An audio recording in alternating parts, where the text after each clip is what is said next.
Today, we're diving into something that could completely flip the script on mental health care. It's called neuroanalysis stimulation, and trust me, it's a big deal. So let me just throw this out there. What if we've been getting mental illness wrong? Like fundamentally wrong for decades? It's a huge question, and it's kicking off a total revolution in how we even think about the brain. All right, so to really get what's happening here, we need to take a step back. We have to completely rethink mental health itself. It's about leaving some old, kind of clunky models behind and stepping into the age of modern neuroscience. Okay, think about it like this. The old way, what's called the categorical model, was super black and white. You either have depression or you don't. It's like checking a box. But that's not really how the brain works, right? So the new way, the network model, sees it completely differently. It's not about a box you fit in, but a problem, a disturbance in the connections between different parts of your brain. The big takeaway here? We're moving away from these one-size-fits-all labels to figuring out the exact network problem that's going on. And that's where this brand new idea comes in. It's a whole new paradigm, a framework called NeuroAnalysis Stimulation, or just NeuroAS for short. So what is NeuroAS exactly? Well, it's basically a framework that brings two massive things together. Part one is a new way to understand the problem. That's called clinical brain profiling. And part two is a whole new set of tools to actually fix the problem. That's dual neuromodulation. You can kind of think of it like a 1-2 punch. First, get a super precise diagnosis, and then follow it up with a super precise treatment. Okay, let's dive into that first part, the clinical brain profiling. This is all about looking at the brain through three, fundamental dimensions of how it works. So this framework is really cool because it maps out mental health issues across three totally different timescales. First up, you've got connectivity. This is happening at the millisecond level. It's the brain's lightning-fast real-time chatter. If that communication starts to break down, well, that's where you might see something like psychosis. Then we zoom out a bit to days and weeks. That's plasticity, the brain's incredible ability to change and learn. If that gets stuck or impaired, it can lead to things like depression. And finally, we zoom way out to the developmental scale. We're talking years. That's context. It's all about how we learn to deal with the social world around us. And if there are issues there, it can lead to things like personality disorders. Okay, so that's the map. We have this new way of seeing the problem. So the next logical question is, how do we actually fix it? And that's where we get to the precision toolkit of NeuroAS. The first tool in the box is called TDCS, which stands for Transcranial Direct Current Stimulation.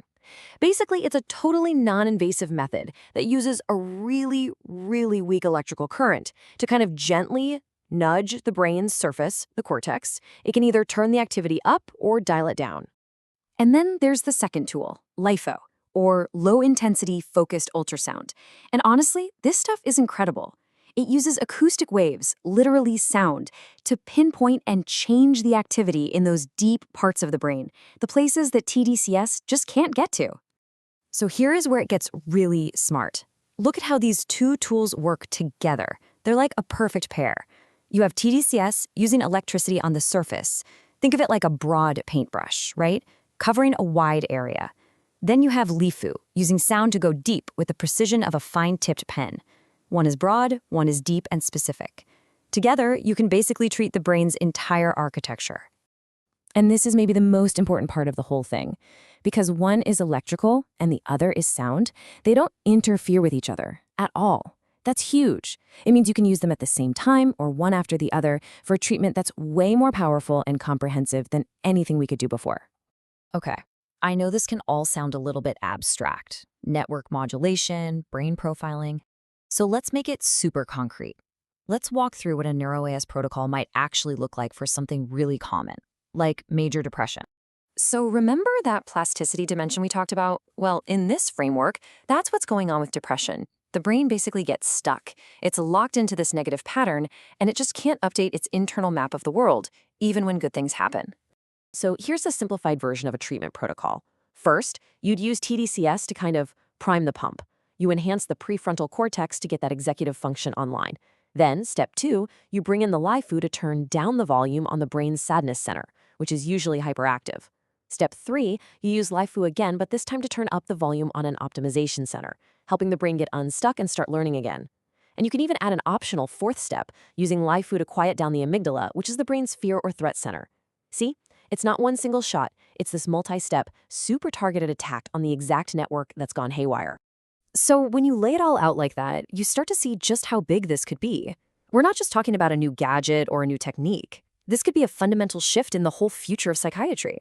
And Dr. Abraham Paled, the researcher whose work really underpins all of this, he just puts it perfectly. He says, the future of psychiatry may well lie in this direction. Not more medications that flood the brain, but precision network modulation guided by brain profiling that identifies exactly what is wrong and exactly where to intervene. I mean, that just says it all, doesn't it? And that leaves us with this really mind-bending final thought.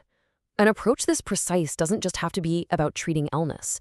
It kind of makes you wonder, could we one day use these same tools to fine-tune our brain networks? Not just to fix what's broken, but to enhance our mental wellness? To optimize our minds? It's a future that's starting to feel less like sci-fi and a lot more like real science.